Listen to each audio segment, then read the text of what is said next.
pay the light bills. I am struggling, y'all. I'm a single mother doing this all by myself, providing for y'all and taking care of y'all, and I need help. I asked you for the birthday money and you said no.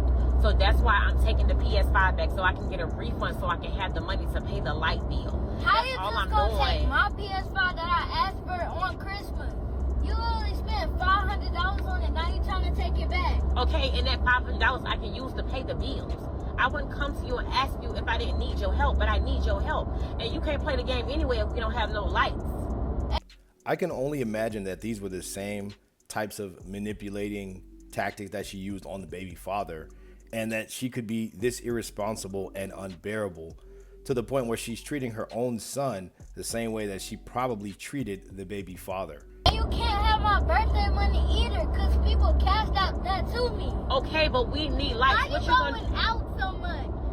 I'm tired of you going out. You need to spend time with us, and you need to spend money on your bills. Leilani, I'm not even talking to you. So you stay in a child's place. You said stay in a child's place, but you asking my brother to pay your bills. And just like Lay said, you need to start spending money on us and stop going spending money on yourself and your little. Shout out to the daughter. I mean, she might get her ass whooped for that, but I noticed in this whole video clip that this woman's nails are done. Super long, super ratchet nails, look brand new, freshly done, but she's selling the $500 PlayStation and trying to take this kid's birthday Cash App money or Christmas Cash App money. Like, these women should be thrown in jail. This should be illegal for these types of people to breed in the United States. I know that's hasty to say, I know that's harsh, but bro, it's the truth. And literally in front of the therapist, he goes, well, I just feel like if I'm the one paying for most of the dates and I'm the one paying for most of the activities that we do, then my opinion should just matter more. Like, of course, I'm going to have final say on everything we do because I'm the one paying. And that's literally all I needed to experience for me to understand the way a lot of men think when it comes to finances in a relationship. It's not just men, sweetheart. It's not just men, it's you too. If you were financing a man's life or financing every date you and this guy went on, and one day you wanted tacos and he wanted barbecue, and you were the one picking him up in your car and taking him on the date and paying for the date, you would be like, actually today we just gonna get tacos. Now imagine him throwing a fit like, but I want barbecue. It would take everything in you to just be like, just imagine that. Just a real simple example. I want tacos, you want barbecue, right? This is the dilemma. I pay for every day. I pick you up for every day. I'm Mr. Gentleman. Today I want tacos, today you want barbecue. If you have a brain, you wouldn't even think to question what he said he wanted. But let's just say hypothetically you do. You said, well, no, I want barbecue. Would he be wrong for saying, then you pay for the barbecue? Because that would turn a lot of women off. End of the day, if I'm doing everything, planning the date, picking you up, paying for the date, I have more say. Y'all want a benevolent patriarchy. You want that man to lead, to pay for everything, to hold all the doors open, to lay his life down if he has to protect you. And also, you want equal say. That don't make no damn sense. He's right. He should have more say if he's the one paying for everything. Where else in life is that not correct? Please tell me. Where else in life is this person paying for everything and the other person who's being paid for it, they have just as much say? Where else in life does that make sense? I got a car. I paid for the car. I put gas in the car. I paid the insurance in the car. And you think you got just as much say as me with my car? I own the company. I started the company. I fund the company. I run the company. I do the jobs for the company. And you think you got just as much say over the control of my company than me? Come on. And this is exactly why guys have gone their own way, and they have strayed from the purpose that women want them to follow and go along. They want men to get along and go along with whatever the hell the woman has going on. But when you have a man that they've never experienced, like an alpha guy or a guy who's not going to bite his tongue, and they hear this, they get put in complete shock. They're like a deer in headlights. It's crazy. And then they look like sour grapes. Absolutely and totally ridiculous. Shout out to him. He's absolutely right. And that's the thing. A lot of these women, for these decisions that they make, they will be single, childless, and manless by 2030. I swear, because they know nothing about men and they think they can have it all and still pay zero, have no responsibility, but have all the authority. I'm about to be 29 years old in less than 2 months, and I've never experienced romantic love. I've never been in a long-term relationship, and that's embarrassing as fuck for me to admit. Even more embarrassing, and it feels even more ick to admit, is that I would like to experience that, and I actually wish for it. For the longest time, I know that I have put on the facade of ill, love, gross, cringe. People ask, oh, have you been dating? No, I can't be bothered. It's not that I can't be bothered, I don't know what's stopping me other than the fact that I live in Florida right now. But I think admitting it out loud though, saying that I've never experienced romantic love, it feels embarrassing because it validates all the shit that my mind tells me about myself. I'm not pretty enough. I'm not thin enough. I'm not good enough. All of this probably stems from these thoughts, her emotions, and how she feels about herself from the fact that dudes have been just selling her a dream, getting by, having sex with her, and now she feels empty. Because you got to remember, women look at sex as an equal loaded exchange. They always want something for it. And it always catches up to them if they never get anything past a sexual relationship. And sucks, because it's like, okay, will I ever experience that? Because everyone around me has. And funny enough, I'm the first one to watch shows like from scratch, One Day, Normal People. I just started this weekend actually. And I will sit there and I will cry with the characters. I will bawl. I will empathetically feel what they're feeling. But I've never felt it a damn day in my life. And that there is going to pose another issue, because when you leave a woman to her own devices and you allow her to pick and choose and do the things that she wants to do, she tends to watch those fictional stories and she has this depiction of love. So when she gets in an actual relationship, it screws her up, because if he's not sweeping her off the feet, if he's not romantic 24/7 like she sees and what makes her cry and emotional in real life, she's going to get rid of that guy, and then she's just going to run out of time and become a shell of a woman. That's why strong men need to lead women and show them what love is, because women to their own devices, when left, they have their own depiction of it, and it's typically incorrect. Twistedly enough, I want to feel that heartbreak, because that heartbreak validates that love was real.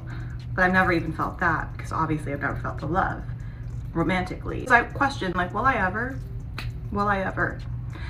And the sad part is I watch those shows because I think that's like the closest I'll get probably in this lifetime to experiencing that type of love. How sad is that?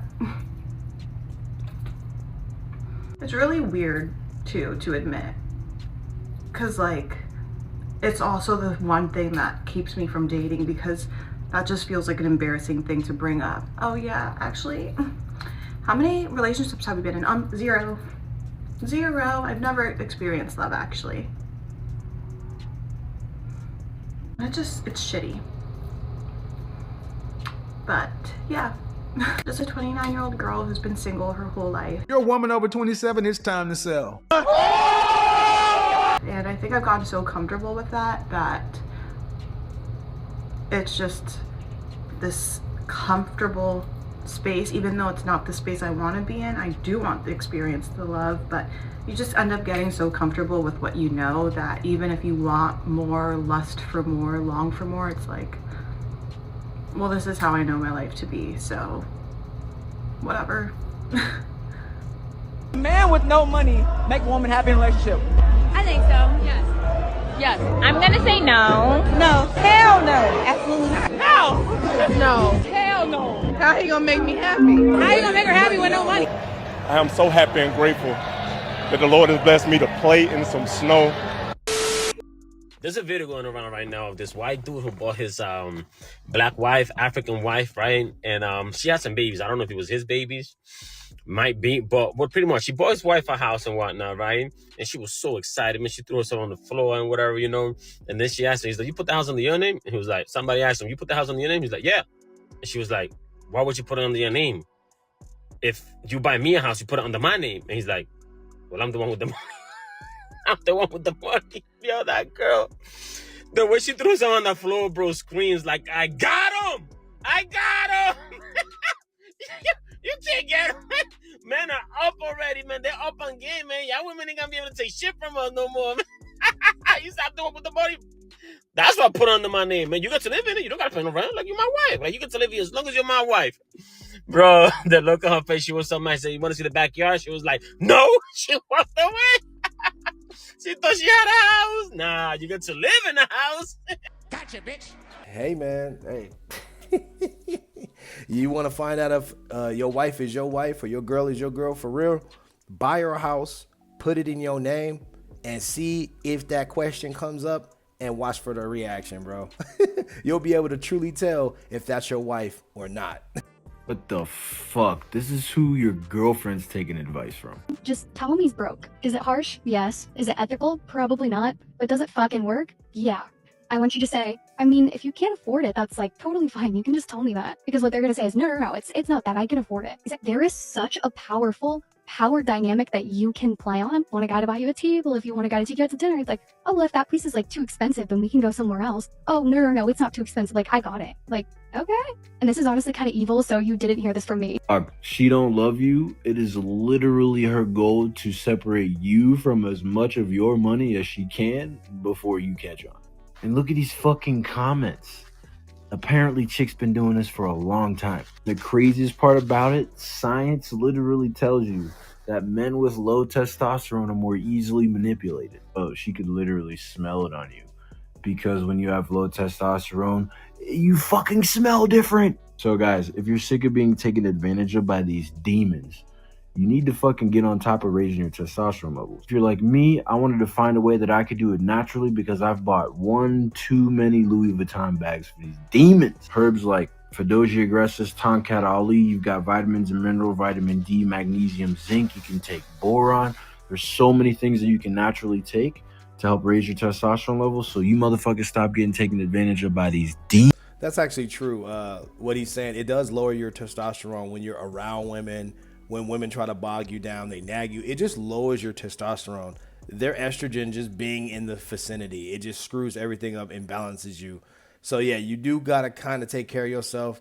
Guys that are over 40, 50, 60, older, yeah, I just hope that you guys are taking care of yourselves and take care of your mental health, because I'm telling you, man, these women, man, they just want to suck you dry of your resources and, you know, call themselves the prize at the same time. Clearly. Or better yet, I did watch your whole video and you're just a dumb person. But let's get into this one. So our new friend Hannah makes a video stitching this guy who says, "I don't want to date a girl who I have to pay her debt off." And this bothers Hannah. So she says, if you don't want to date a girl who's $50,000 in debt, then you're broke and you want princess treatment because you don't want to date somebody who's financially irresponsible. Then Hannah comments under my video and says, "What are you talking about? I'm not in debt. You didn't watch my whole entire video." And then two people had to explain to her that you yelled at a man for not wanting to pay a woman's debt. And then you're using all of these weird hand gestures during it. And I explicitly never said that you specifically had debt. You said that a man should pay a woman's debt, otherwise he's broke. And then just laid out the fact that the girl who called us broke runs a drop shipping website with literally one product on it.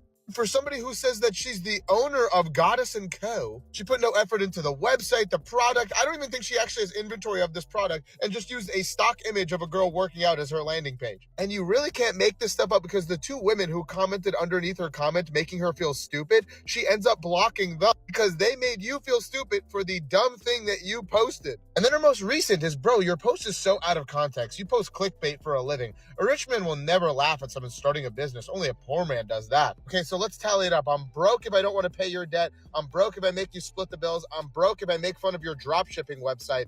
When am I not broke? And let's just get one thing straight. You didn't start a business. You run a drop shipping website. My whole point is you're critiquing men's stability and financial status, and you're claiming to be a business owner, and you put zero effort into being a business owner. This is not effort. And you 2000% don't even have inventory of this product. You drop ship it from China. Somebody sends it from China to the consumer, and then you get like $30. And saying I do clickbait for a living because I find videos of people saying outrageous things and then I share my opinion, that's like saying the news does clickbait because they're telling a story on a robbery.